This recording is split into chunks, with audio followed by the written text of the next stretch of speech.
that's the face is open, and then I rotate, I feel like I'm just going to wipe it dead to the right. Yeah, okay.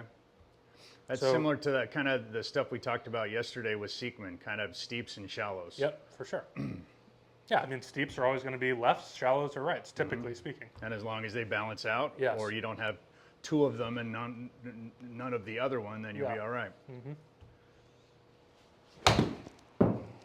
So like right now, you never guess it by looking like on video, but I'm actually feeling like on the backswing, I'm shutting the face, and then in the downswing, I'm coming down on top and shutting the face. But when I rotate, it doesn't do that. That's just the feel that I have in the arms. And as long as I match that with the movement of the body, it does what I want. Okay. But it's all like, what I've learned the most the last few years is we all know how we want it to feel from here to here, but that might be different for, you might have a completely different release pattern than I do. Some people might work kind of more into extension. Other people might have more roll this way. Some people flip it and time it really good. Whatever that is, it's like, you just have to own that. And I think what's happened for me sometimes is I feel like I kind of get trapped in between release patterns, and then the bottom feels really unstable. And then you can't be as confident with it either, and because you're just kind of holding guessing. it off and trying to, you know, Just hoping guessing. something happens. Yes. Yeah. Which is no fun. So I think the main thing is an understanding of what you do when you're playing well, and then like, I think the difference between good players and average or bad players is like, everybody can get into a rhythm of hitting it good, but like how quickly can you get back on track because you own what you're doing Yeah. and you have an understanding of how to adjust. So what is kind of your swing thought then right now? Right now, I'm trying to get the backswing to feel like the club head staying out and is a little more shut, like right hand on top. And then from the top, it feels like I'm continuing to close the face while I'm opening up. So that seems to be a good match. So it feels like it's kind of, the feel is that the club head is staying outside my hands.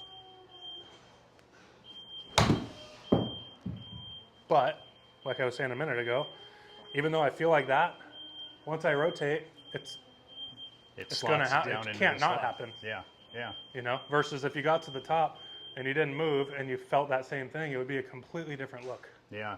Do you find that eliminates that left miss, or is what is your miss? Well, I feel like the miss is me not having integrity of the club face and the release pattern down at the bottom, and it can kind of do whatever. Okay. You know, versus when I'm hitting it really well, it feels like there's intention with my hands and wrist angles, and because of that, there's just stability down at the bottom, versus if there's not, it just feels like it gets kind of wobbly. Okay. Or then it's like a glancing blow, and almost you take off a lot of energy when it does run into the ball. Totally.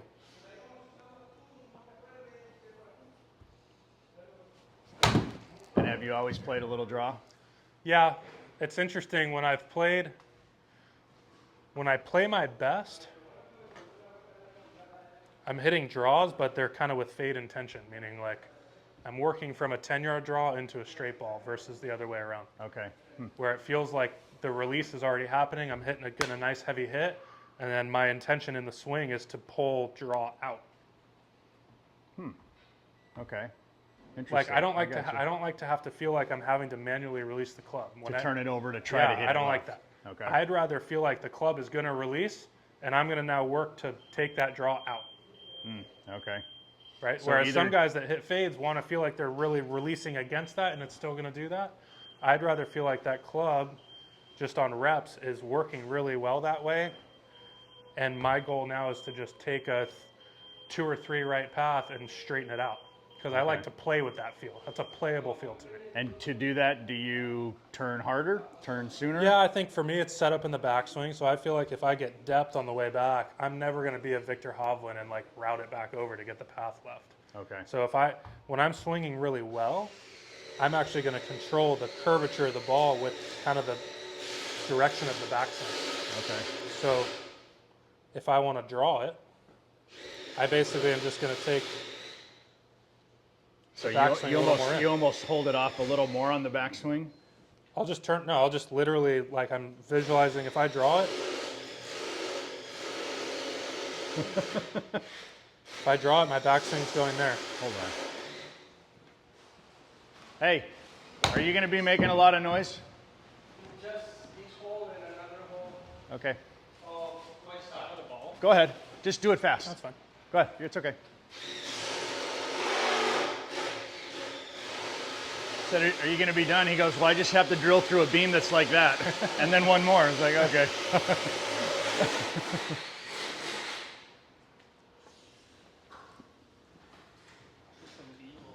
How do you practice a lot differently now than you did when you were a kid or in college?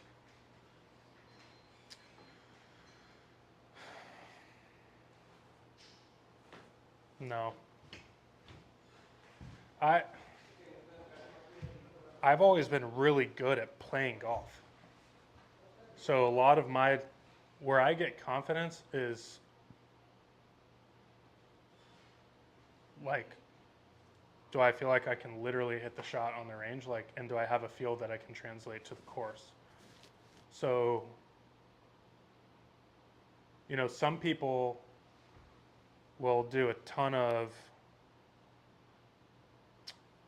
games and stuff on the range.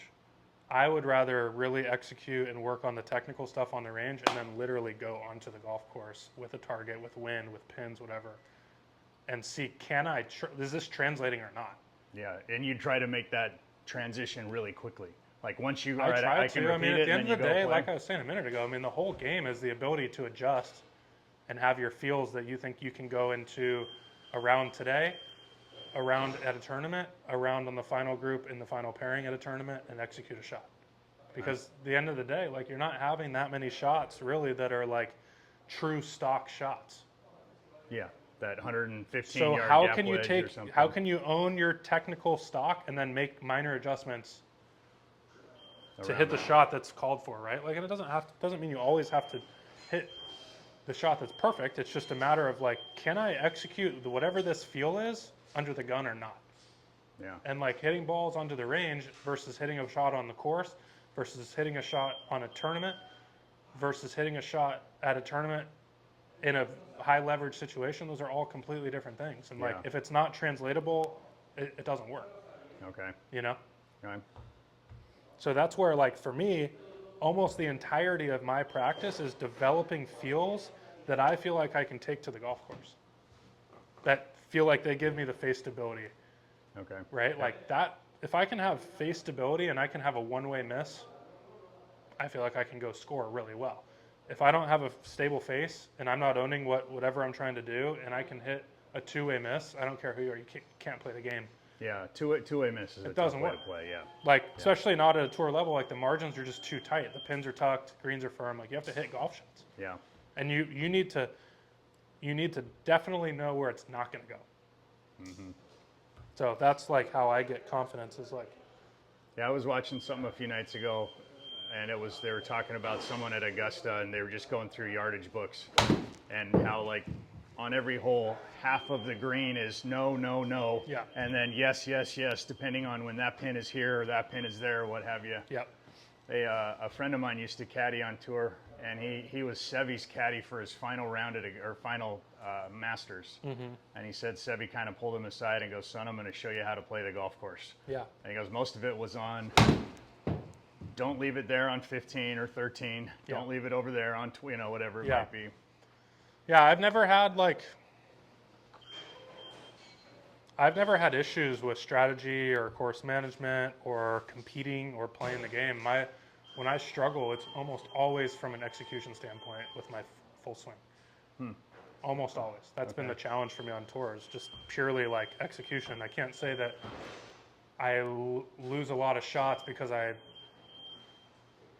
didn't have the right intention or the right game plan or whatever. It's almost always just I don't feel like I'm literally executing the way that I want. It's just a little off, and then that leaves you in rough spots, and then Yep. you're just trying to make par. Yep.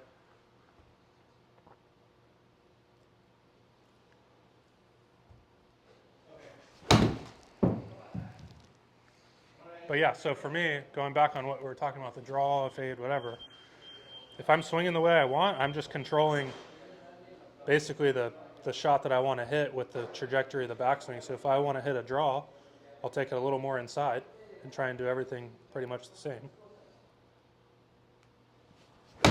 So because I'm taking it a little more in, I'm probably going to swing it to the right. Starts out to the right a little and more. then it's just more of a draw. And then if I want to cut one, Yeah, and you had that one a little bit more behind you. Cut one yeah, to it go a just little bit higher. gets in here, yeah.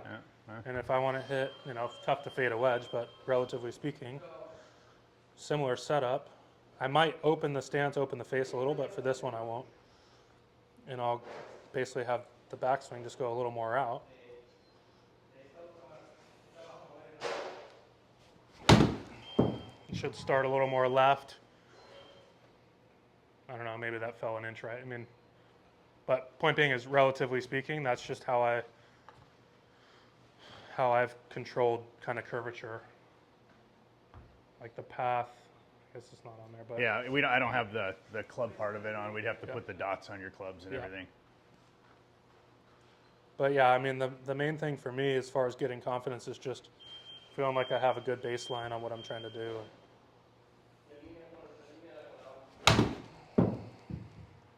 Do you do a lot of short game practice?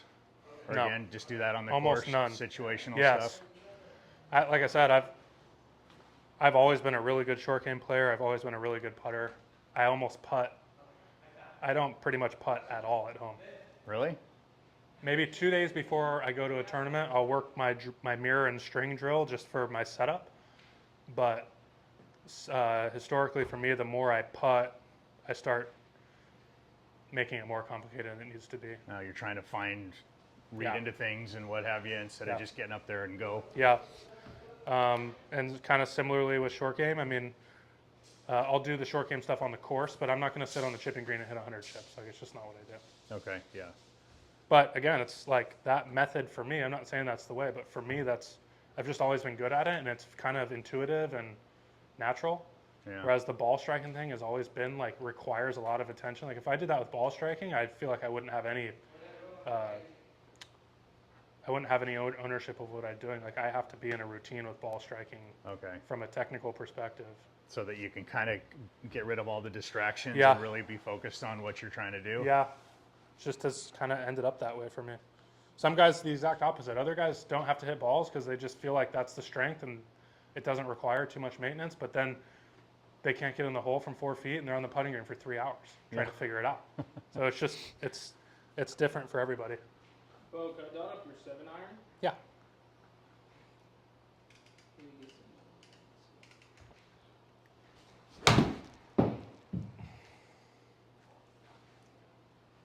Yeah, I know there's, there are guys on tour that they love to hit balls and practice a lot, Yeah.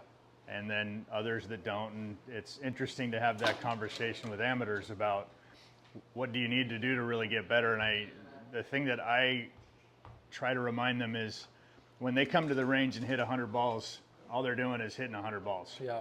There's not much intention there. Yeah. And it's hard to be really intentional about your practice too. Yeah, I mean,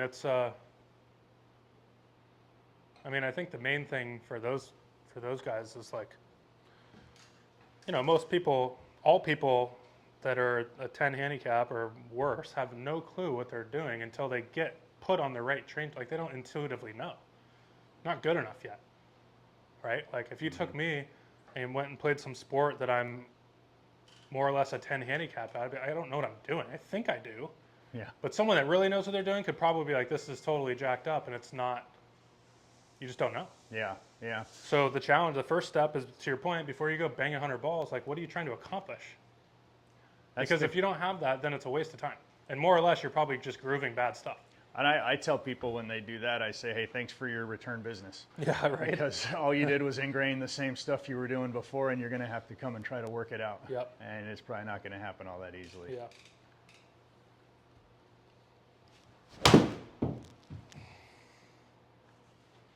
Do you spend a lot of time in the gym? At home, I will. I don't like to on the road. I have a physio. I do a lot of body work, but it's not like lifting or anything like that. Okay. So I'll More just do kind that of mainly when I'm mobility and joint stability and stuff like that? Yeah, I have like a full-time physio, so we do a lot of chiro, soft tissue, stretching. Obviously, if there's anything acute that we're working on, like as far as if there's any amount of injury, then we're working on that. But fortunately for me, for the most of my career, it's been more maintenance stuff. Yeah, have you had any major injuries or anything? I mean, I had shoulder surgery right when I turned pro. I had a shoulder labrum, which was tough. Which shoulder was it? Left. It took a little while to heal back and rehab. Yeah, it was really tough. 6 months. But yeah, other than that, fortunately, I've been in pretty good health. My wrist has been bothering me a little this year, but I think we've got a decent handle on it. Yeah, wrists are tough because you can't really completely isolate it and not use it at all either. Yep.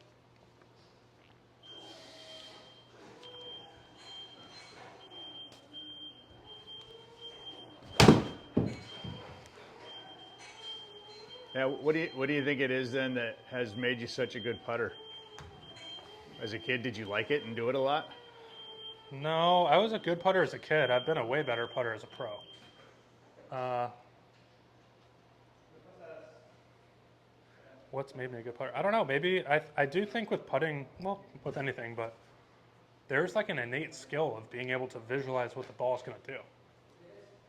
Like, you can train it in a little bit, but like some guys just can see it better than others, and I feel like a lot of the times I really I can sit behind a putt or stand over a putt, and I have a feeling of if that's the right read. Yeah. You know, They did I it. would say I've historically struggled on greens that are slower. I think because when I'm putting well, I don't think about my speed at all. I kind of just really lock into the line, and my whole thought is just to hit a really quality putt. When it gets slow and I have to start to think about hitting it hard enough, it's almost like it pulls me away from my normal process. So do you find you can kind of calibrate yourself relatively quickly then to different green speeds? Like I said, the slow one, I mean, fortunately on Other than tour we slow don't play ones, too yeah. many slow ones, but Yeah. like when we go play some island tour events, they'll be slow and windy, and I think putting in the wind is not talked about enough at how unbelievably difficult it is. Especially if the greens are fast. too. Yeah, I mean, if it's you get crazy. off just by a little bit. Yeah.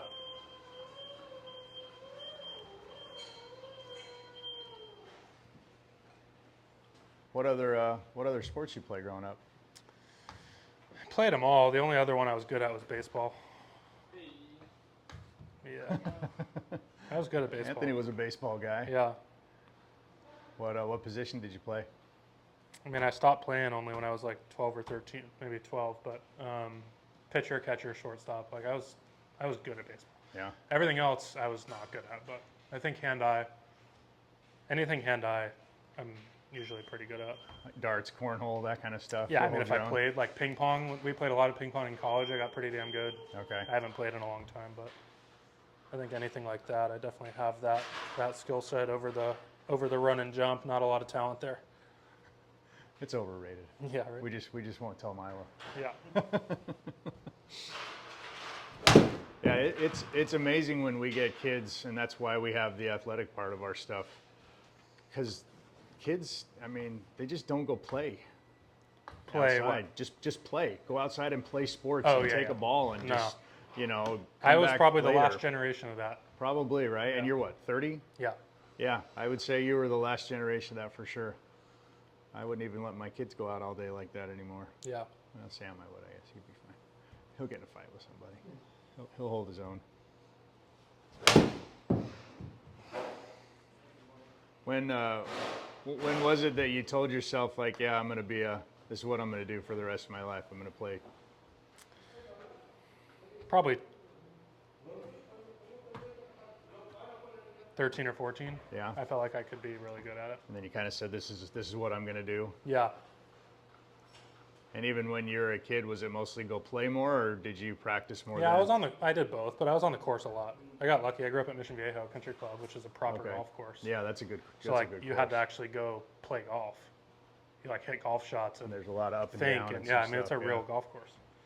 So I think there's a lot of value to that. I think a lot of the kids now don't do that. They just sit on the range all day. Especially And, some of the good ones do. That's yeah, they do. Just sit and bang golf balls. Yeah. Then they either end up getting hurt Yeah.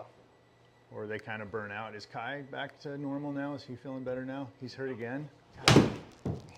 That kid's a great player. He's probably been out for a year and 9 months now. Seriously? We've got a kid that comes here, Kai Molina. He's one of the top ranked juniors, and he's been in and out of injuries for 2 years. Okay.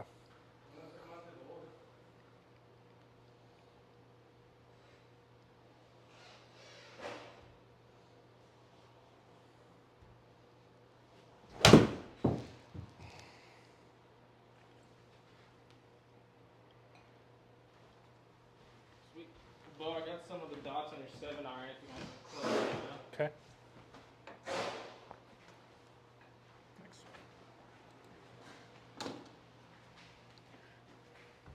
And if you just stand on those two for a second, just let it get your weight. And then you might have to be all club mode now. Yep. Oh yeah, let me do that real quick. Hang on 1 second, Bo.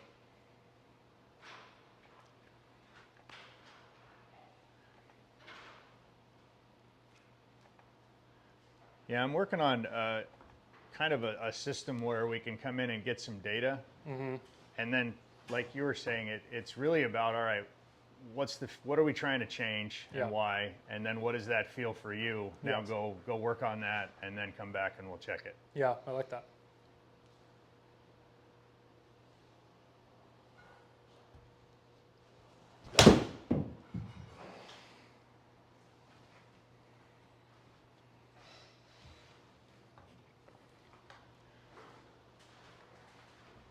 So you like to see the club head stay relatively outside your hands? Trying Lovely. to right now, yeah.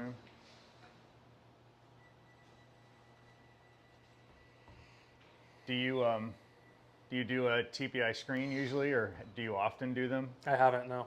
I'm sure I have at some point when I was down there at the facility.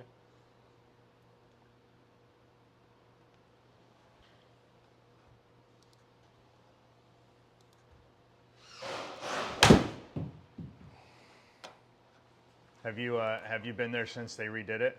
Yeah, but not in the lab. Well, I don't know if they changed that or not, but That's been to the well, range. they have 4 new bays off to the side, and then the gym and the other bays, the old ones, they're going away.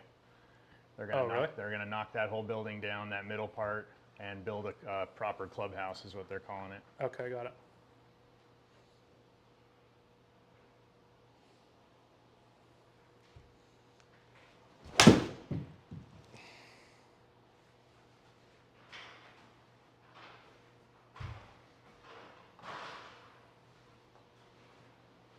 You have a favorite course you play on tour?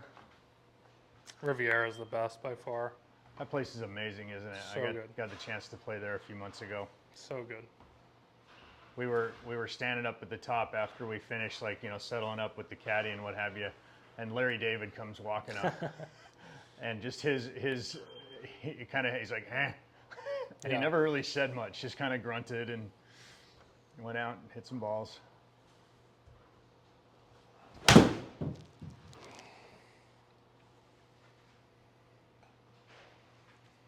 And so the coffee stuff kind of came from just not wanting to stay at the course. Yeah. Yeah, you can get stuck at the course pretty easily, for sure. So, And I would trying think to get away. trying to remove yourself from that and just be normal too has got to be yes. tough sometimes. Yeah.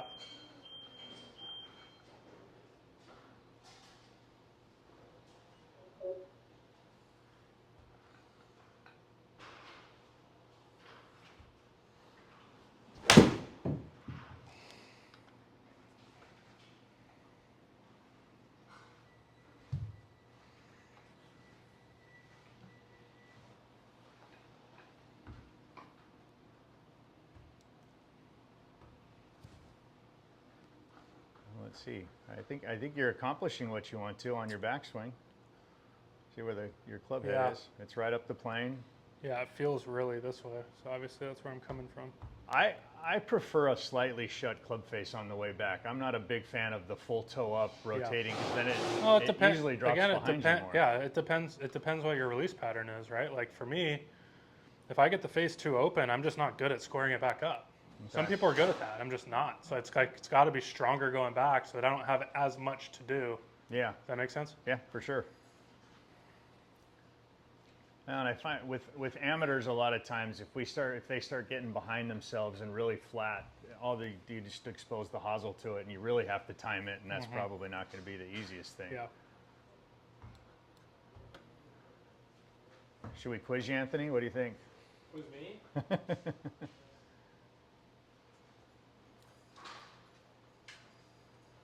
Hey. What do you think? Good. Really good on the nose. It was like stinging on the nose too. I made my nose hair stand up when I sniffed it. But yeah, no, it tastes like strawberries for sure. First batch I did was like over extracted. It tasted metallic as fuck. So I was like, nope, gonna redo it. Went through a coarser grind. Like, there we go. You can really taste the strawberry in it. Yeah. Yeah, that's super That's- berry. That's really different. The snozzberries taste like snozzberries, dude. Love me a little snozzberry. Yeah. Dang, that's really good. It is really good. One more thing. You misspelled Bourbon, by the way. On the tag? On the bag. It's not spelled as bourbon. We call it bourbon, but it's actually pronounced and called Bourbon. It's Yeah. the island of Bourbon. How do you spell it? Without the U. Really? Bourbon. Are you sure about that? Positive. Wow. It can go either way. Let me see. No, this one Okay. has U. I've in seen it tons of times with the U. So here's We usually one pronounce big it as difference Bourbon. that he Okay, does. well, that's fine. Well, I'm all right. That's fine. All right. I've only ever Club's seen it that still way. going back. I thought you were going to drop right? another Columbia on me. I was about to. No, I'm correct. I think both are correct. Both are correct. Both are valid. And he's already starting to push his weight But we all forward just call it. sooner than most. We all just call it. So we get right to here. colloquially. Wait. Right. Hmm. Two lives on. Yeah, so and he also keeps a little more weight on his left side in his Yeah, backswing that's compared to good. doesn't get all that 80% or what have Go you back to to the my hollow. backswing. Okay, bye. This is good. Yeah. Bomb. You want to keep that on the So pour his- over, right? His peak vertical is right at Okay, well, we don't transition, have a ton of it, so save that which back. is good. We want it earlier, or his peak horizontal, sorry, this one. Yeah. It was too fine. Should write that on the bag. Then we go to Okay. here. So his peak torque force is right there. Arm parallel, club shaft vertical, that's pretty good. Then he gets to his max vertical, which is right there, 183. At club vertical. Yeah, but that's a little later. I wonder if he hit a driver, if that pattern would be a little different. Well, I struggle front loading way too much. Like We see that's what I just told I him. want to don't know move if you off saw of it more Yeah, because my tendency is to kind of go this way, and then I'm going Okay. back through, which I don't love.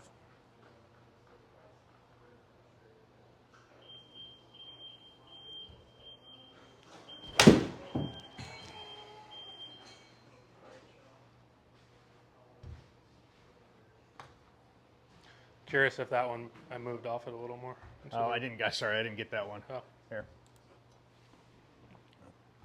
Catch this next one. But I also, especially when somebody else has a coach, I'm just going to talk. I'm not going to give any, recommendations or what have you.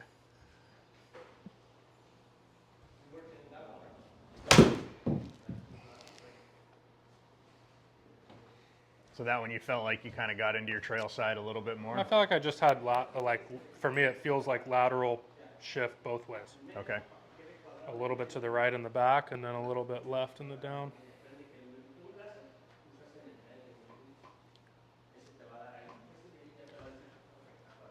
Yeah, one of the guys that does a lot of force plate stuff, he said he was working with Matt Kuchar, right? Real flat, kind of different, Yeah. a lot of torque. Yeah. And he said he wanted to get him some vertical, and he goes, we did. And he hit 2 shots that went left, and he turned and said, I'm never doing that again. He goes, I only hit it left to right, no matter what. Yeah. And I think that's where the art now is, and why we need to see more swings, because you have a little flatter swing, you have more vertical swing. If you try to give Jim Furyk a lot of rotation, that's going to throw his swing off, just like Kuchar kind of did the opposite. So you know, a little bit of data, and then how do we best help you move in your golf swing? Yeah.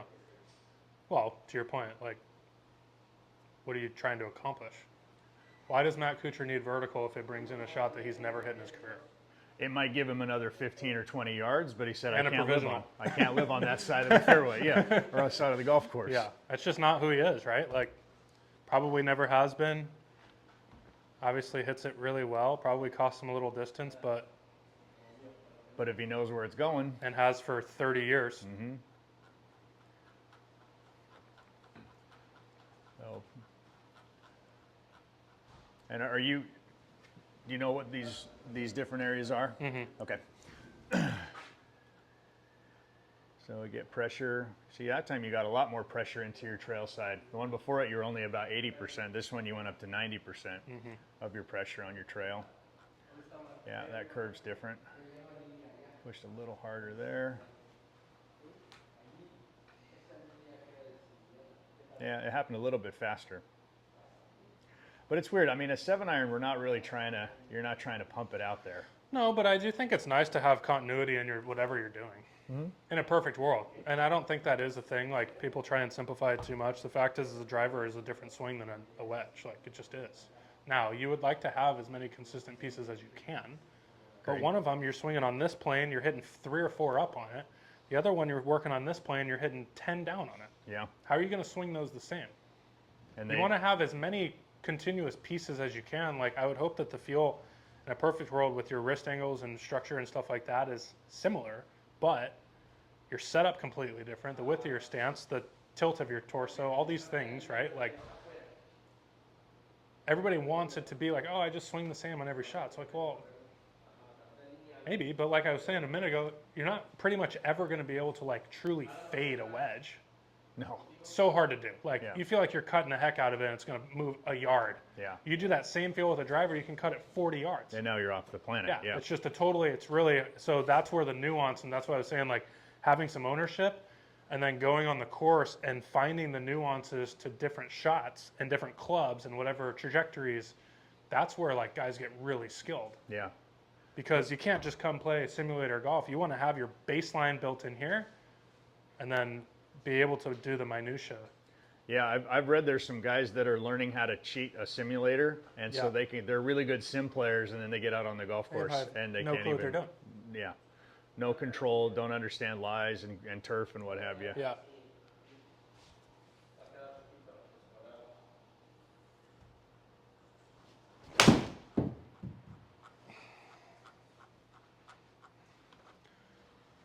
Like that one, the face felt late. I didn't feel like the face was strong enough throughout the swing, and then I hit that little glancer. You find you can feel most of that stuff in your hands? Yeah, and right now it's a little bit of like my wrist doesn't feel super strong to hold that. Just had a hand, How'd you hurt it, by the way? just, I don't know, nothing like acute, just has been that way. Okay.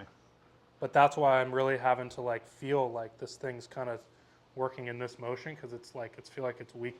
And then when I rotate, it wants to roll back. Okay, that makes sense then. This is a little easier. That's really kind of leading you with got to that be wrist strong to that do way. that. Yeah. For sure. I mean, everything's torquing it the other way. Yeah. Especially for a good player. Like, obviously the shaft's always, well, that thing gets heavy as it lays down. And then And that force catching it goes back this up, way, yeah. and you have to pull it backwards. Yes. So I was reading then, Bryson is talking about trying to, as he comes through impact, pull the handle up to create more force. Have you ever thought about that or tried it? No, God, I tried one. I think I hit it in the ground. I hit the ground 6 inches in front of the Yeah. ball. no, I haven't.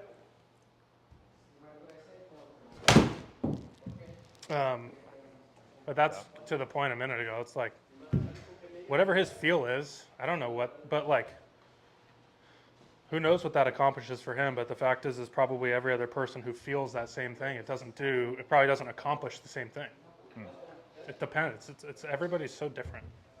Some people, maybe you would execute the same thing by pushing off your left foot, and that gets you the handle rising versus, man, you know what I'm saying? Yeah. Who knows? I mean, to your point about feels and what have you, it's got to be, okay, here's where we're going with it. Now, where do you feel that? And I've had people that are like at the top of their backswing, they're like, I feel it in my left foot or my left ankle. Okay, Yeah. great. Yep. We got to go with that then. Yep.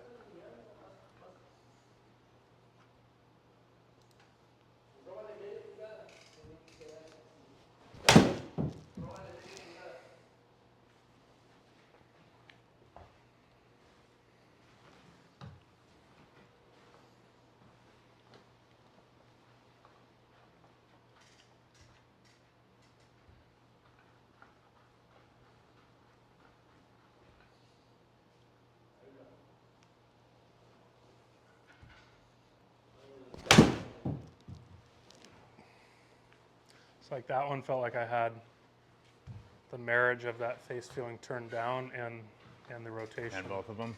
Although it's lateral and rotation, right? Like if it's kind of strong, this is going to open it, but it's also, if you have some movement into it, you're hitting it farther back on the arc, which is more right path and more right face. Right? If you have the arc, if you're square here, back here, kind of pointed that way.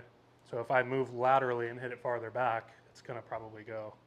It's equivalent to being back in your stance. Just right? a little bit, yeah, for sure. So Yeah. that, like, when you look at like Scotty, his club head is very on top, which would get you going over here if you just turned on it. So his match is a lot of lateral this way. And then pushes back. Yeah, but it's like that movement, it doesn't lay down behind him, like it kind of comes down this way, but he has a lot of lateral that matches it to zero him out. If he was this shaft and he was this guy, That'd be he'd death. be over there, Yeah, yeah. you know? And with probably a. So that's where I'm pull- saying, like, the lateral piece, like if I hit this shot and I just stay on my back foot and open, it's probably going to go straight left. If I do the same backswing, and in the downswing, I push my center way forward, it's probably going to start way right. Yeah. But I'm not really feeling much of a difference with my arm swing. It's more literally of where you're moving your center. Where that You're center moving is. the circle. Yeah. So that's where it's like, understand, that's the lefts and rights piece I was telling you about, right? Like, if I really wanted to get my path to the left, I would go to the top, I'd stay back, and I'd open up, and it probably would swing over here. And you're going to hit a draw. Yeah. Or a pull Or draw. you're gonna hit a pull. Yeah. And if you wanted to move your path to the right without dumping the club way under, you'd have some lateral kind of surfing down this way. Yeah. And then low- you're just lower literally ball hitting flight. it farther back on the arc. Yeah. And do you like to do that when you're on the course? Of that's how you adjust your trajectories? I wouldn't say that, but I do think there's value in having an understanding of it. So like if I was going to hit under a tree, like I'm going to want to probably surf right up on top of that thing, Yeah, okay. you know? But just an awareness, like that's where it's sometimes sitting on the range with a 9-iron and just hitting weird stuff, it just builds an awareness of like, oh, when I do this, this happens, whatever that is, versus trying to hit every ball dead straight. It's like, well, what happens if you have that feel and you go on the course and you're like, you're hitting 20-yard hooks? You're like, okay, well, I probably need to feel a 10-yard fade. What does that feel like? And I always tell people when I'm trying to learn, like, if you want to learn how to hit a 5-yard fade, you need to learn how to hit a 40-yard fade. You go way to the You extremes. have and to, then because bring you them have back to in. understand what the opposite of what you're doing is. Yeah. If you're someone who's hitting super underneath push draws, rather than trying to hit a straight shot, you should be trying to hit that shot. Yeah, take it way up, hit The a cutter. exact opposite. Yeah, And be like, I okay, totally there's agree. somewhere in the middle that zero is. But I think a lot of people get really obsessed with keeping their path, you know, within a couple degrees of zero and their face really neutral. And it's like, that's fine. It's a beautiful shot, but it's not really like gaining any awareness, you know? And then on the golf course, you're not going to need to hit that stock 130-yard pitching wedge. No. You need to hit it 120 or 140, and then how do you adjust? For sure. And exactly. I think the main thing is if you can just train different fields and start to gather what that accomplishes for you, then when you go on the course and you have to make those adjustments, you have a database of different things that you can kind of go to, versus if you just try and hit every shot perfect, you don't really know what the opposite is. You're also going to be pretty disappointed at the end of the day, Yeah, because you know for perfect sure. shots don't happen much. Yeah. So if you could go out to the range and tell any of the folks that are out there right now, that would be one of them, of kind of take whatever stock shot you have and try to develop an awareness to hit the opposite of that. That would be my advice. People don't like that because it doesn't look pretty, but It's hard too. I just like, you know, someone that I've seen do a lot of that, and maybe not always with the full swing, but certainly around the greens, like John Rahm, like he'll hit a bunch of crazy shots. Like he has like he has amazing feel, and he has amazing awareness, and he doesn't just go and hit the shot that he's probably going to hit on the course, but I've seen him hit, you know, literally like a 4-iron out of a bunker, right? Really? Literally. Oh yeah. Like he'll get down there literally like this and do it. Sorry. You get down there like this and do it. He's never going to hit the shot in his life, but it is building some amount of. Maybe there becomes some shot where he's super short-sighted, and he's like, if I can flop a 4-iron out of here, like I should be able to take a 60 and make it go like that. It's the same move. It's just probably dialed way down. Yeah, or if he's on a downslope in something and he's really got to get the handle low and do that. But it's just an awareness of different things, right? And probably if you can, in my opinion, if you can learn to hit it really high and you can learn to hit it really low and you can hook it and you can cut it, every shot fits somewhere in there. So what does it feel like to hit it straight up in the air? Yeah. But if you don't know how to do that, like if you don't know how to hit it 150 feet in the air, how are you going to go on a golf course and try and hit it 130 feet in the air? You just don't have your database is nor have you even practiced what that is, really. Yeah. But at some point, you're going to get on, like for us on tour all the time, especially the kind of the bigger the tournament, when it gets firm, you're going to get a hole that's downwind, you're going to have 200 yards, and you're going to have to hit a 7-iron, and it's going to have to be as high as you can possibly hit it. Yeah. Or it'll never hit the green. But if you sit on the range and just hit stock ones every time, and then you get on the course, and you're like, well, I need to hit this 30 feet higher. You don't even know what to do. You might have an idea, but you haven't repped it out. Okay. You don't trust it, you know? I just think there's some value to like, I should know how to hit the 7-iron like that. Because at some point I'm going to have to hit that shot. If I'm under a tree and I got to roll it down the fairway. But if it's like, if you just try and hit every 7-iron 182 yards dead straight, it's just. Hopefully you've got that shot in the bank then. But. Yeah. But then like I need to also be able to hit the 7-iron like this.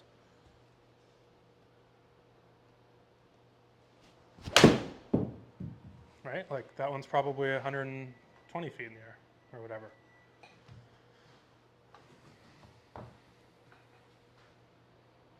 But I think just beginning to have an awareness of, you know, for me, what that feels like. Like,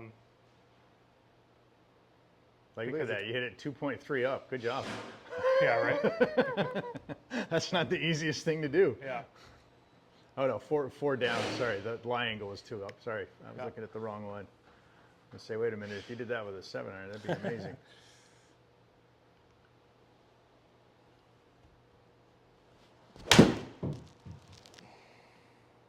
But that's kind of more like of a stock shot right there for me. It's probably 180. Yeah. Yeah. I flew 178 or whatever. Do you get pretty particular about your yardages? I don't actually. I just, to be honest, like 2-3 miles an hour of wind will change that carry distance by 4 yards. Depending on the angle. Yeah, it's just there's so many variables. One week we play at sea level, the next week we're at 800 feet, and you don't think it's that much, but it's a few yards. The temperature, it's just like, I know for me, when I hit a 7-iron, that's pretty normal, it's like 180. Okay. So if I'm 184, I'm just like, I got to step on this a little bit. Just a little bit, yeah. And what I'll do is I'll just get a feel through the week. If we play in, at the Byron Nelson in 2 weeks and it's 95 degrees, like the ball's going to go. And it's going to be a difference between you get the first tee time out and, 1 o'clock or something. It'll change through the whole day. Yeah. So I know roughly that's where I'm at. And probably like if I were to just hit a stock good 7-iron, it's probably about 182. And when we play at Pebble Beach, it's 170. Yeah. Or maybe, Yeah. Yeah. And then we go play the John Deere in Moline in August, and it's 190. Wow. Yeah. So it changes every week. It's so weather dependent. So I noticed a big difference moving down here just between 7 in the morning and 11. Oh, it's It'll crazy. be 2 to 3 clubs sometimes, especially in January or something in the winter. yeah.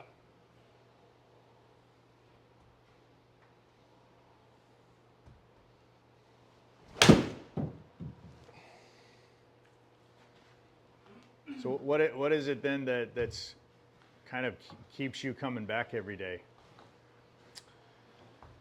Because it's funny. Like I think there's some players on tour that really love golf. I think there are some players on tour that it's just their career, and I think there's some guys on tour that are just ferocious competitors, and golf is their avenue to do that. Does that make sense? Sure. Yeah. And I think for me, I would say when I was a kid, I loved golf and was super competitive. And now I would say I really like golf, but I also have done so much of it that I enjoy to get away from the game. I used to play every day because I just wanted to do it. Oh, really? That's all. Christmas, That's what you did. Oh, I was like, I'm going to go grind on Christmas just because I wanted to. Now, I would say for me, the enjoyment is the journey of trying to figure something hard out, Okay. and I love that. the competition of getting in a high leverage situation, feeling that, and executing under the gun. Like that is, when I leave a tournament, if I feel like I got better, learned something, and had an opportunity under the gun to either fail or succeed, that's like really enjoyable for me. And If I go that's- play a tournament and I feel like I didn't get any better, I didn't learn anything, and I just like finished 50th and didn't really like, I'm leaving there and I didn't really get any fulfillment out of that whatsoever. Because like, I don't love to go just play golf like I used to, because I think I've done it so much for so long that like the game in and of itself, the enjoyment for me is the process of and the challenge of getting better at it, versus like, oh, it's Sunday, I have nothing else to do, I'm gonna go get my buddies and go play golf. Like, I would enjoy that being out there with them, but like it's not the same in that way. Yeah. But the competitive part of it, like that's what really drives me, because I love You to dig that? You like that, getting that love feeling? It. I love it. What's the most nervous or what have you, that feeling you've ever had on the golf The course? most nervous? Well,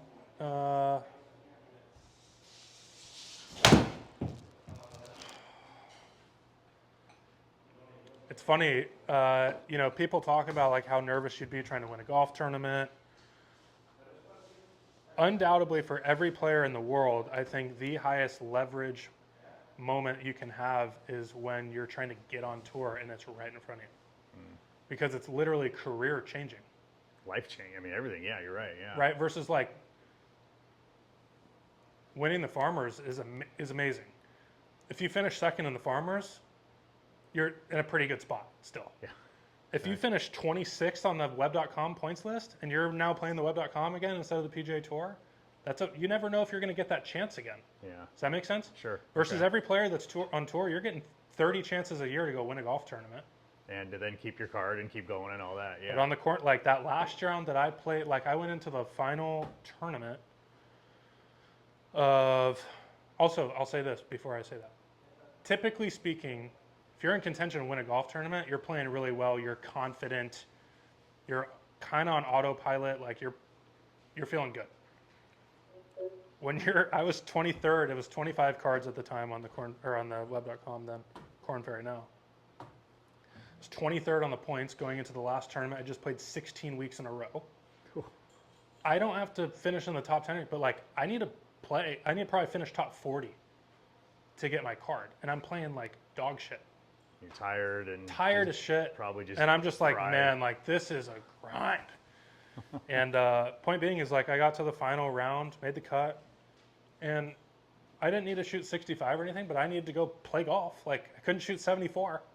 Yeah. And I'm not playing very good. My swing feels like a broken lawn chair, and I'm just mentally exhausted. And it's like, all right, you need to just sack up right here, take your D game, and figure out a way to shoot whatever it was, 70, 71, and get your tour card. Don't make any huge numbers. That is nerve-wracking. That's got to be for sure. Versus like, oh, I'm at the Farmers, and I'm cruising, I'm striping it, I'm making everything, I'm in a great place. If I win this golf tournament, it's reaching a goal in my life for sure. But if I finish second, I'm showing up next week in amazing form, feeling like I can go win a golf tournament again.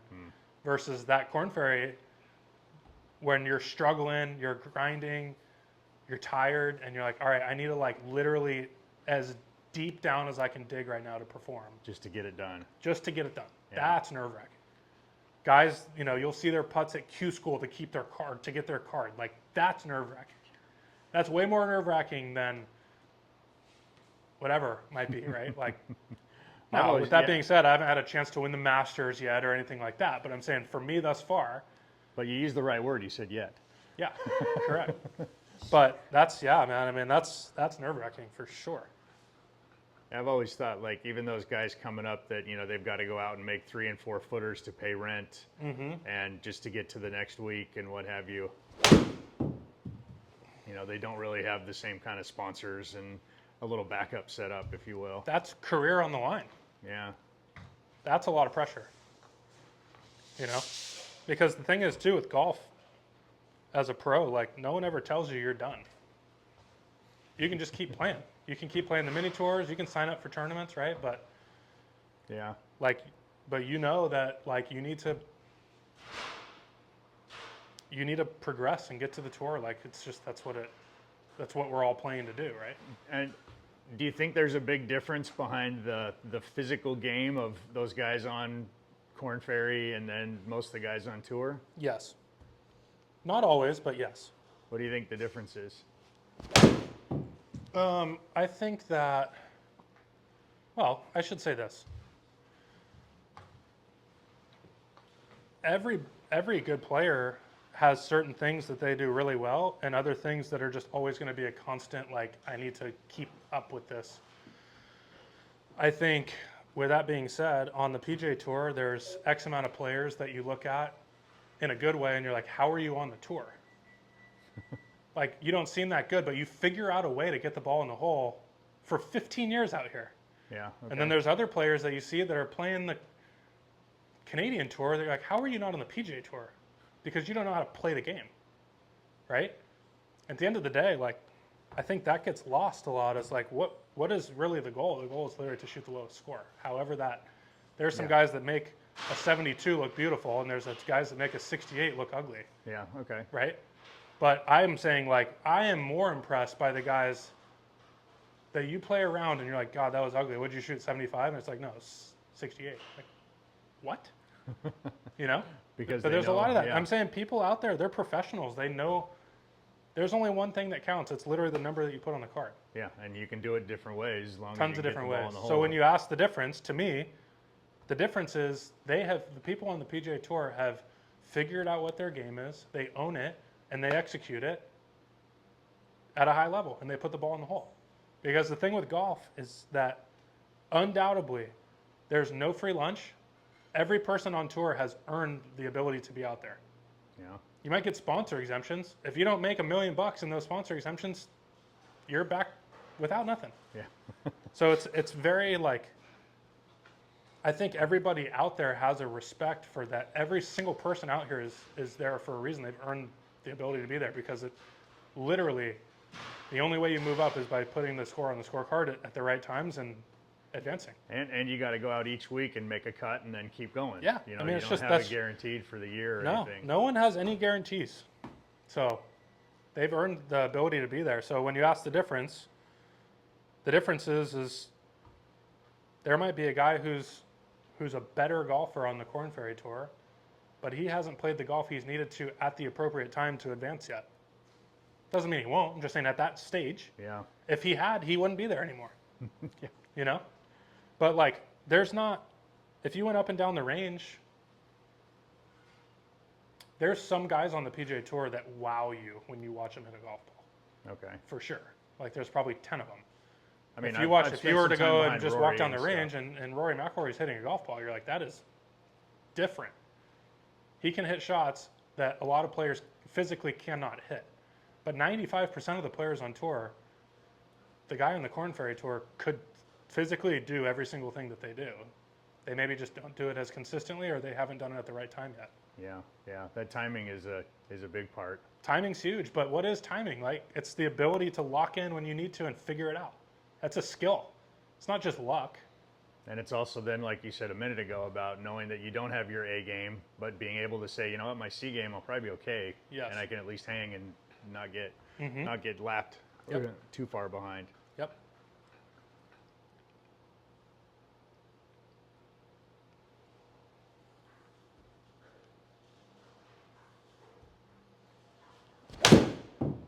How hard was like learning how to travel and manage life while you're traveling all the time? Was that tough for you?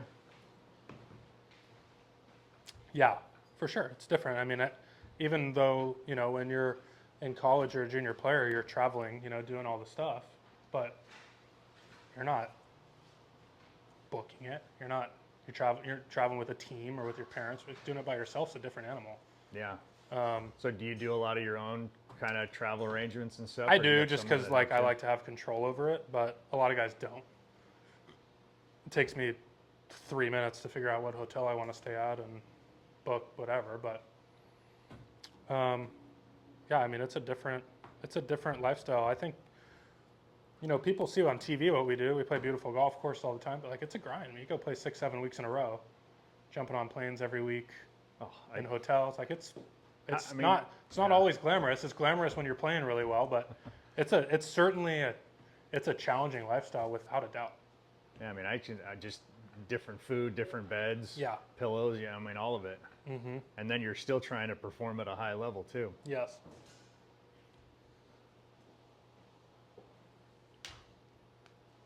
Beau, could we get you a few dries? Yeah. Let's hope this damn thing works. All right, let's see. You like a tall tee, shorter tee, Probably medium something tee? in the middle. I'll get them out for you. Okay. Let's see. We got an 8, we got a 7, we got a 6. Here's a couple options. Tell me which one you like. Is that going to go under? Oh, you just put it on there. Yeah, this one. Is that the medium one? This one's the tallest of the Oh, three. no, maybe the smallest one then. That's the middle. Yeah, it's too tall. Let's go with That one is okay. There you go, small one. And actually, let me flip it in here so it doesn't go flying. Hang on a second, sorry.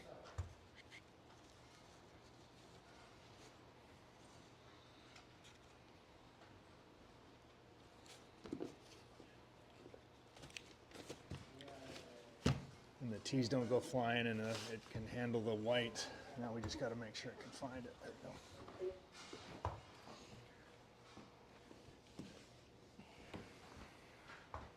Okay.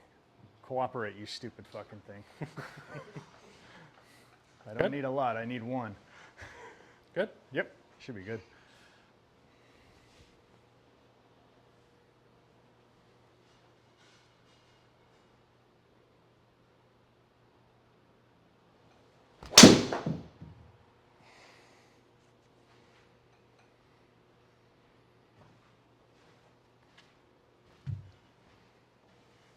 How long have you played Titleist?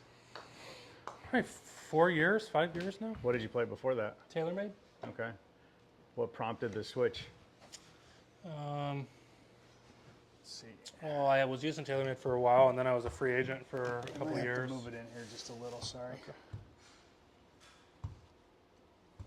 Is that okay? Yeah.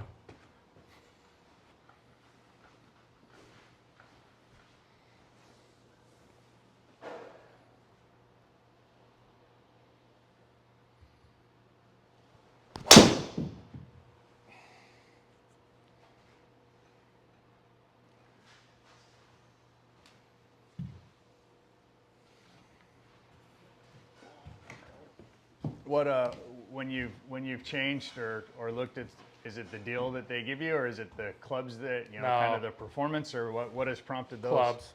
Yeah. Yeah. Just, I feel like Titleist has done a really good job with just consistency. Like their product's very consistent. It really the look is usually pretty consistent. The performance seems to improve, seemingly every time they release a product, but it's not like some groundbreaking crazy thing you have to adjust to. Like they've done a really good job kind of positioning themselves as I would say more of like as a good players brand. I think, the true test, I think right now for kind of validation of product is what do guys use that aren't getting paid? And a lot of guys use their stuff. I mean, they just do a really good job. Yeah, I know the last driver and then this one, both, here, let me move this real quick, both seem to have picked up more players. Yeah. And I think the last 2 rotations of their driver are a little bit longer too. That's what was kind of hurting them a little bit. Yeah. Yeah, it's been good. I've enjoyed it.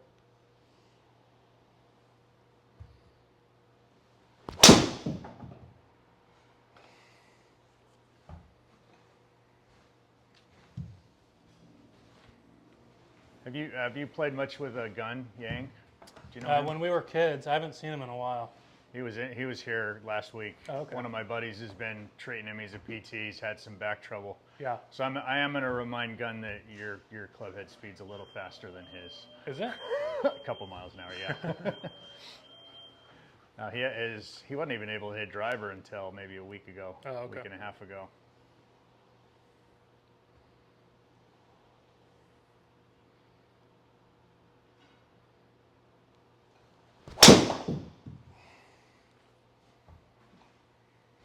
Is that kind of the flight you like with your driver? Yeah, for me, like the weeks that I drive it well, the miss is to the right, and the weeks that I drive it poorly, it's to the left. So yeah, I like seeing all that. Huh.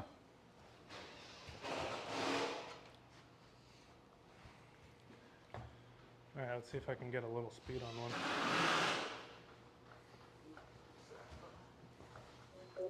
See, I'm going to have these guys come out again. Come on, man. There you go. It doesn't make sense. It'll work. That other side is way better.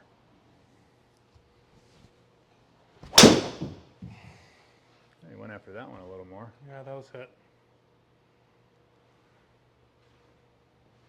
Oh, 300 carry. See, even he gets excited over good shots.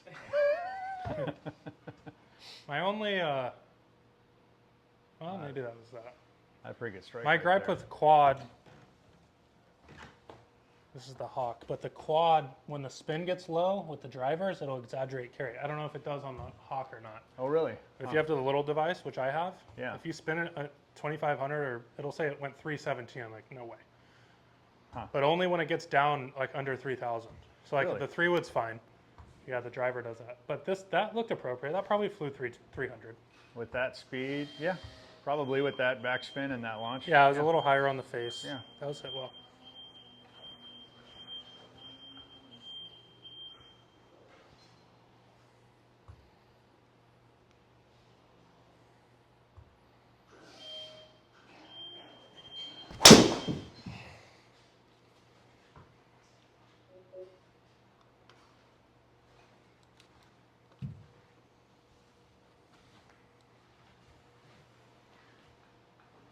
Yeah, your numbers are a little, your pattern's a little different once you get to driver. Your vertical's a lot higher.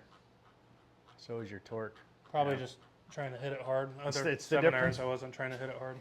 What's the difference between an iron, right? The iron, you're trying to generally hit a repeatable distance. Yeah. This one, you don't want to repeat it at 280. You'd like to Right. repeat it as far as you can. Yeah.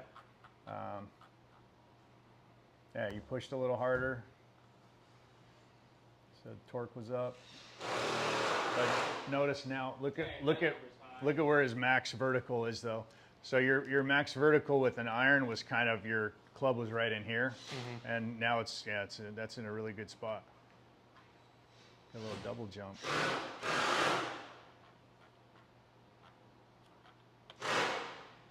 Cool. All right, one more. Is that what you like to see, or do you I go like to into see that it details went a on little all to these? the right. Say again. I just like to see that it went a little right. Again, what However I you're need doing to with the get there. club in the ball. Yeah. All right, 175 here.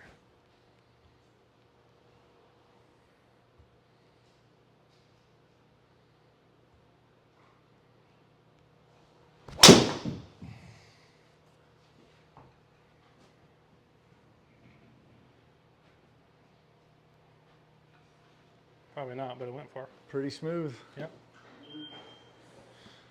All right. What's cool to watch when guys can 74. transfer energy really well is it looks like that. It's like the difference between Ernie Els versus say Tiger when they were at their peak. It's got a different feel and a different look. Yeah.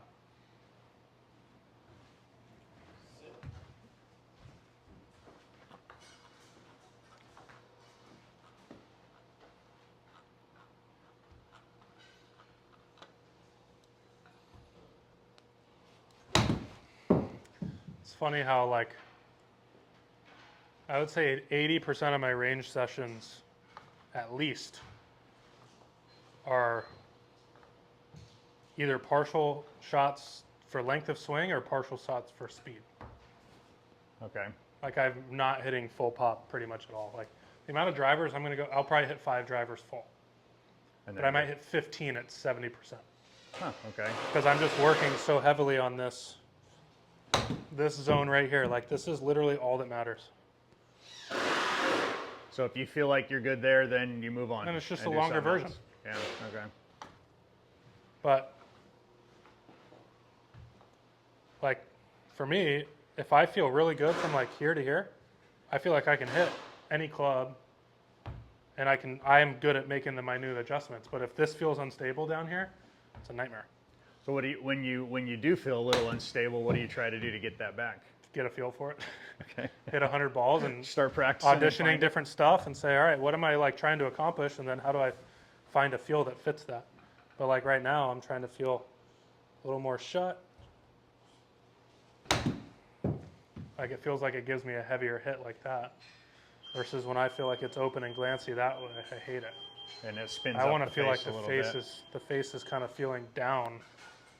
And then kind of like we talked about yesterday, a little bit of that forearm rotation, especially with a wedge where it kind of exits left instead of up high. Exactly. Like for me, I'm trying to feel, obviously different if I was trying to hit a high wedge, but I'm trying to feel actually right now that both my forearms are kind of working and twisted to the left the whole way because I'm just trying to hit a low. So if I want to hit it high, I'll probably twist some loft onto it. If I want to hit it up in the air that way. But you can see even just on that shot, it's quite a bit higher. Yeah. But through the ball, it's the same feel. I'm basically just adjusting like the trajectory with how much loft I'm throwing in the backswing. So is that how you try to adjust your trajectory then? Yeah, like if I wanted to hit it higher, I would do some setup. So I go up in the stance, open the face, but then I'd have a little bit of forearm rotation back, and then through, and that one probably goes quite a bit higher. Yeah, and your finish is much different there too. Yeah. You finish a little bit higher over your shoulder almost instead of around. And then if I wanted to hit one low, I'll throw it back in the stance a little.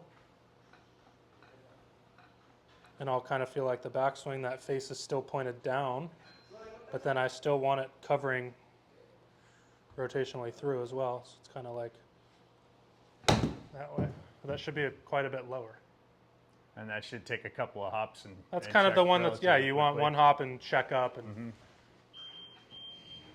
But that feel for me, like that feels the most solid, and that's the feel that I want through the ball with all the clubs, because it feels like I'm really like munching it. It's got a heavy hit on it. It's got some go to it. I have not heard that as a descriptive shot term before. Munch on it. Oh yeah, just trying But to I get it. squeeze that thing. Yeah. It's funny, like, I don't know how to describe it, but there's some weeks where I feel like I can hit it 8 iron 180 yards, and other weeks it feels like I can hit it 155 just 'cause I'm not hitting it. But I bet you if you were to measure like the club speed, it's probably about the same. It's just not hit. It's a little not different compressed. angle or ball positions. I don't in a little know. It's different just spot. some weeks it just feels like you're having a really heavy hit on it, and other weeks it doesn't. Cool. Good? Dude, I appreciate it, man. Yeah, of course. You got all that?